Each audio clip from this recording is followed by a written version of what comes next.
აგროჰობის მიმდებარე ტერიტორიაზე მოქალაქეებმა შენიშნეს ხარება და მას მიმართავდნენ, ეძახდნენ მონას, სწორედ ამ დროს მაშინ როდესაც მისი ავტომობილი დაიძრა, რა თქმა უნდა ეს ნიღბიანები ჩადგნენ მის სამსახურში და მოქალაქეებს მასთან მიახლოების საშუალებას არ აძლევდნენ და ჩვენს გვიზღუდავდნენ გადაღებას. მე ვცდილობდი რომ კამერის პარალელურად ჩემი პირადი მობილური ტელეფონით გადამეღო ეს კადრები, რათა უფრო ოპერატიულად მომეწოდებინა ინფორმაცია და ამ დროს ერთ-ერთმა ნიღბიანმა წამართვა ტელეფონი და და შემდგომ ამოარტყა წიხლი იყო საკმაოდ აგრესიული და უხეში ჩვენ მიმართ, არა მხოლოდ ჩვენ მიმართ, აგრეთვე ფორმულას გადამღებ ჯგუფსაც მიაყენა შეურაცხყოფა და შემდგომ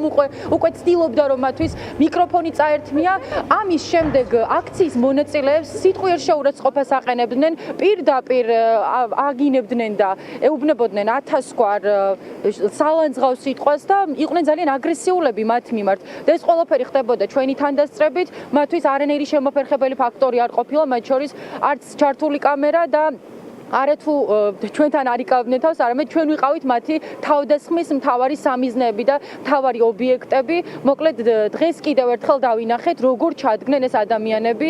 ქართული ოცნების სამსახურში და როგორ დაიცვეს ხარებას ავტომობილი, რომლისთვისაც არავინ არაფრის დაშავებას არ აპირებდა, უბრალოდ ისე მშვიდობიანად და დემოკრატიულად შეძახილებით აცილებდნენ და ცდილობდნენ რომ მისთვის მიემართათ, როგორც ამას წინა დღეების განმავლობაში აკეთებდნენ და სხვა დროს არაფერი განსაკუთრებული აქ არ ხდებოდა, თუმცა